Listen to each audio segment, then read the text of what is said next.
ഒരു മിനിറ്റ് സുഹൃത്തുക്കളെ, കഥ തുടങ്ങുന്നതിന് മുൻപ് ഒരു കാര്യം. നിങ്ങൾ ഈ രാത്രിയിലെ കഥയുടെ മായാലോകത്തിലൂടെയുള്ള യാത്ര ശരിക്കും ആസ്വദിക്കുന്നുണ്ടെങ്കിൽ വീഡിയോ ലൈക്ക് ചെയ്യാനും സ്റ്റോറി ബുക്ക് സബ്സ്ക്രൈബ് ചെയ്യാനും മറക്കരുത്.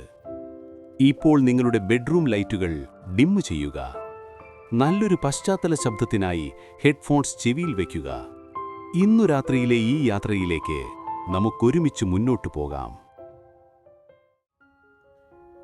ആവണിയും ദേവനും ഉമ്മറത്തേക്ക് കയറി.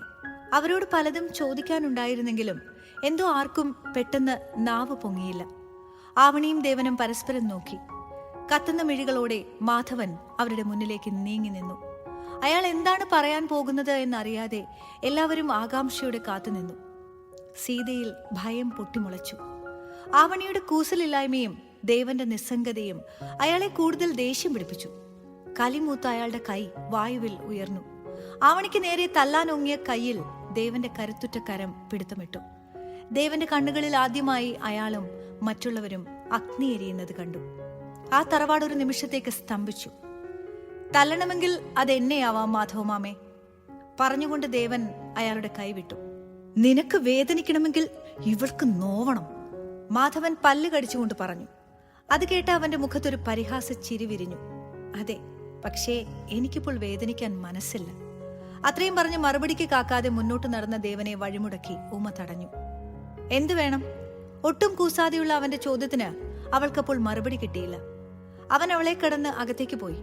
ദേവന്റെ മാറ്റം എല്ലാവരെയും ഭയപ്പെടുത്തി. അവൻ തിരിഞ്ഞു നിന്നാൽ തങ്ങൾക്ക് ഒന്നും ചെയ്യാൻ കഴിയില്ല എന്ന് എല്ലാവർക്കും അറിയാമായിരുന്നു. ആവണി, അകത്തേക്ക് നടന്ന ആവണിയെ സുമിത്ര വിളിച്ചു. അവൾ തിരിഞ്ഞു നോക്കി. എന്താ അമ്മായി? എന്താണ് പറയേണ്ടത്? അറിയില്ല. ഒന്നുമില്ല, സുമിത്ര പറഞ്ഞു. ഉണ്ട്. ഉമയുടെ ശബ്ദം ഉറച്ചതായിരുന്നു. എല്ലാവരുടെയും നോട്ടം അവളിലേക്കായി. എന്താ നിന്റെ ഉദ്ദേശം? ഒന്നുമില്ല. പിന്നെ നീ ദേവേട്ടനോടൊപ്പം എന്തിനാ ചുറ്റിക്കറങ്ങുന്നേ?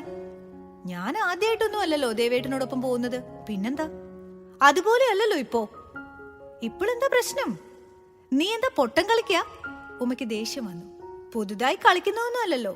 ആവണി എന്നും താൻ തോന്നിയ അനുസരണയില്ലാത്തവൾ, അഹങ്കാരി. എനിക്ക് ഈ തറവാട്ടിലുള്ള ആസ്ഥാന പദവിയല്ലേ അത്?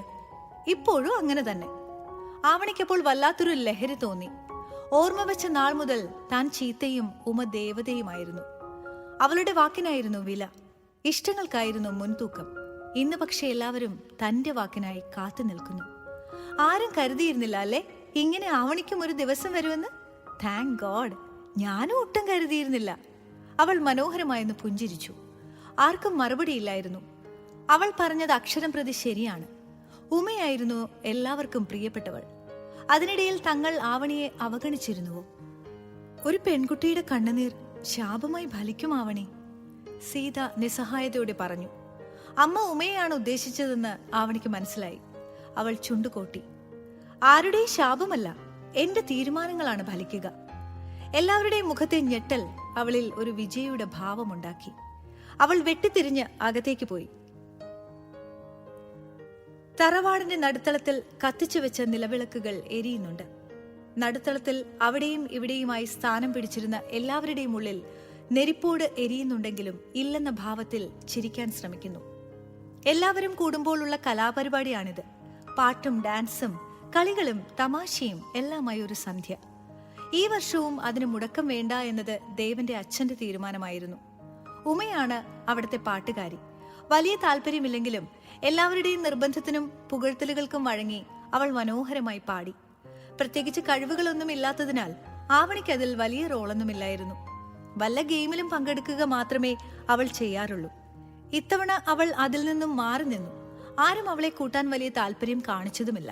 പക്ഷെ ആവണിക്ക് അത് ഇത്തവണ ആശ്വാസമായിരുന്നു. എത്ര പെട്ടെന്നാണ് എല്ലാവരും തന്നിൽ നിന്നും ഇത്രമാത്രം അകന്നു പോയതെന്ന് അവൾ അതിശയത്തോടെ ഓർത്തു. പക്ഷെ ദേവൻ എല്ലാത്തിനും ഉണ്ടായിരുന്നു. അവനില്ലാതെ അവിടെ ഒന്നും ശരിയായി നടക്കില്ലായിരുന്നു. ആവണിയോടുള്ള മറ്റുള്ളവരുടെ പെരുമാറ്റം അവനിൽ ദേഷ്യമുണ്ടാക്കിയെങ്കിലും അവൻ സംയമനം പാലിച്ചു. ദേവേട്ട, ഒരു പാട്ട്, ഉമ ആവശ്യപ്പെട്ടു. ഷ്വർ, അവൻ പുഞ്ചിരിയോടെ സമ്മതിച്ചു. അതിൽ ഉമയ്ക്ക് സന്തോഷം തോന്നി. ദേവൻ പാടുന്നതിൽ ആവണിക്കും. ഉമ പറഞ്ഞിട്ടല്ലേ, ഒരു ലവ് സോങ് മതിട്ടോ, ആരോ വിളിച്ചു പറഞ്ഞു. തോളിൽ തൂക്കിയിട്ട് ഗിറ്റാറുമായി അവൻ പതിയെ മിഴികളടച്ചു. ഒരു നനുത്ത കാറ്റ് അവനെ തലോടി കടന്നുപോയി. അവന്റെ ആത്മാവിൽ ആവണി എന്ന സുഗന്ധം വന്നു നിറഞ്ഞു. ദേവേട്ട എന്ന് മന്ത്രിക്കുന്ന ആ ചുണ്ടുകൾ അവന്റെ കൺമുന്നിൽ തെളിഞ്ഞു.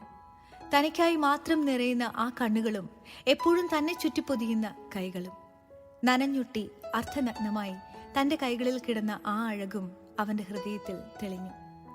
നെഞ്ചിന്റെ ഇടതുഭാഗത്ത് ആ നനവാർന്ന അധരങ്ങളുടെ മാന്ത്രിക സ്പർശവും അവൻ അറിഞ്ഞു. ഗിറ്റാറിലെ മാത്രമല്ല, അവന്റെ ഹൃദയത്തിന്റെ കമ്പികളും മീട്ടാൻ തുടങ്ങി. തന്റെ പ്രണയിനിക്കായി മഹാദേവന്റെ ചുണ്ടുകൾ തന്റെ സതീദേവിക്കായി പാടാൻ തുടങ്ങി. ചിരിക്കുന്ന നിൻമുഖം എൻ ഹൃദയത്തിന്റെ അകതാരിലെന്നും നിറഞ്ഞു നിൽപ്പൂ. നീ എന്റേതായി മാറും നല്ലൊരു നാളേക്കായി എൻ മനസ്സെപ്പോഴും കൊതിച്ചിടുന്നു. ആദ്യ ചുംബനത്തിന്റെ മധുരമോർത്തെന്നുമെൻ ഹൃദയമാം തമ്പുരു പാടിടുന്നു. നിന്നെ ഞാൻ റാണിയായി മാറ്റിടും ഞാനൻ പ്രിയ മാനസയായി കൂട്ടിരിക്കാൻ. സ്നേഹത്തിൻ കുളിരുളി താമരപ്പൊയ്കയിൽ നീരാടിടാൻ നീ വന്നിടല്ലേ. എന്നുമെന്നരികിൽ തലചായ്ച്ചുറങ്ങുവാൻ പ്രിയ മാനസയായി വന്നിടൂ നീ. പാടിത്തീർന്നതും അവൻ മിഴികൾ മെല്ലെ തുറന്നു. കണ്ണിമിക്കാതെ അവനെ തന്നെ നോക്കിയിരിക്കുന്ന തന്റെ പ്രണയത്തിന്റെ മനോഹര വദനത്തിൽ അവന്റെ നോട്ടം അവസാനിച്ചു. വലിയൊരു നിശബ്ദതയെ ഭേദിച്ചുകൊണ്ട് ജയദേവന്റെ കയ്യടി മുഴങ്ങി. എല്ലാവരും പതിയെ അത് ഏറ്റെടുത്തു. എനിക്ക് നിന്നോട് പ്രണയമാണ് പെണ്ണെ, നിന്നോട് മാത്രം ആവണി. അവൻ തന്റെ പ്രണയം അവളോട് പറയാതെ പറഞ്ഞു. അവൻ നിശബ്ദമായി വിളിച്ചു കൂവിയത് എല്ലാവരും കേട്ടു, എല്ലാവരും അറിഞ്ഞു. പ്രണയം, പ്രണയം അതൊരു ഭ്രാന്താണ്. പ്രണയിക്കുന്നവരെ മാത്രമല്ല, ചുറ്റും നിൽക്കുന്നവരെ പോലും ഭ്രാന്ത് പിടിപ്പിക്കുന്ന ഭ്രാന്ത്. പ്രണയിക്കുന്നവർക്ക് പ്രണയമെന്ന ഭ്രാന്താണെങ്കിൽ ചുറ്റുമുള്ളവർക്ക് ദേഷ്യത്തിന്റെയും പകയുടെയും വേദനയുടെയും സഹനത്തിന്റെയും നഷ്ടത്തിന്റെയും ഒക്കെ ഭ്രാന്ത്. അവസാന ദിവസത്തിന്റെ തലേന്ന് വൈകുന്നേരത്തെ പൂജയ്ക്ക് തറവാട്ടിലെ എല്ലാവരും അണിഞ്ഞൊരുങ്ങുന്നത് പതിവാണ്. ആവണി ദേവന്റെ കണ്ണുകൾക്ക് മാത്രമല്ല അന്ന് മനോഹരിയായിരുന്നത്. എല്ലാവർക്കും തോന്നിയിരുന്നു ഇവൾ കൂടുതൽ സുന്ദരിയായിരിക്കുന്നുവെന്ന്. അവന്റെ പ്രണയം അവളെ കൂടുതൽ മനോഹരിയാക്കിയിരുന്നു. മാമ്പഴ മഞ്ഞയും വയലറ്റും കോമ്പിനേഷനിലുള്ള ധാവണി ഉടുത്ത് മുടിയിൽ നിറയെ മുല്ലപ്പൂ ചൂടിയ ആവണിയെ കണ്ട് ദേവന്റെ കണ്ണുകൾ വിടർന്നു. ആ കൈ പിടിച്ചു വലിച്ച് നെഞ്ചിലേക്കിടാൻ അവൻ കൊതിച്ചെങ്കിലും അപ്പോൾ അതിനുള്ള അനുവാദമില്ലാത്തതിനാൽ അവൻ സ്വയം അടക്കി. മുകളിലെ നിലയിൽ നിന്നും താഴേക്കിറങ്ങാൻ ഗോവണിയിലേക്ക് കാൽവെച്ച ആവണിയെ തൊട്ടു ചേർന്നുള്ള ഇടനാഴിയിൽ ആരോ കൈ പിടിച്ചു വലിച്ചു. പ്രതീക്ഷിക്കാത്ത ആ വലിയിൽ അവൾ കാൽ തന്നെ വഴുതി വീണുവെങ്കിലും അവൾ ചെന്ന് വീണത് ദേവന്റെ നെഞ്ചിലേക്കായിരുന്നു. അവൻ പുഞ്ചിരിയോടെ അവളെ കൂടുതൽ നെഞ്ചോട് ചേർത്ത് ആ ചെവിയിൽ ചുണ്ടുകൾ ചേർത്ത് മന്ത്രിച്ചു. വരില്ലേ സതീദേവി. അവൾ പെരുവിരലിൽ ഉയർന്ന ചുണ്ടുകൾ അവൻ ചെയ്ത പോലെ തന്നെ അവന്റെ ചെവിയോട് ചേർത്തു. മഹാദേവന്റെ കൈലാസത്തിലല്ലാതെ എവിടെയാണ് ഈ സതിക്ക് മോക്ഷം? കാത്തിരിക്കുകയാണ് ഞാൻ. അവന്റെ മറുപടി കേട്ട് അവൾ അവന്റെ നെഞ്ചിൽ മുഖമമർത്തി. ഈ നെഞ്ചിലെ ചൂടിൽ, നിന്റെ ശരീരത്തിന്റെ ഗന്ധത്തിൽ, നിന്റെ പ്രണയത്തിന്റെ അഗ്നിയിൽ കർപ്പൂരമായി എരിഞ്ഞു തീർന്നാൽ മതി എനിക്ക് മഹാദേവ. എന്നിലെ ഞാൻ തന്നെയല്ലേ നീ, എന്നിലെ പാതി? അവന്റെ പ്രണയാർദ്രമായ ചുണ്ടുകൾ അവളുടെ നെറുകയിൽ മുകർന്നു. അവന്റെ കൈകൾ അവളുടെ അരക്കെട്ടിലൂടെ ചുറ്റി വീണ്ടും വീണ്ടും അവളെ നെഞ്ചോട് ചേർത്തു. രണ്ട് കണ്ണുകൾ ഞെട്ടലോടെ ആ കാഴ്ച കാണുന്നത് അവർ അറിഞ്ഞില്ല. ഒളിപ്പിക്കണമെന്ന് അവർ ആഗ്രഹിച്ചിരുന്നെങ്കിലും എല്ലാം പകൽ വെളിച്ചത്തിൽ വെളിപ്പെടാൻ തയ്യാറായിക്കൊണ്ടിരുന്നു.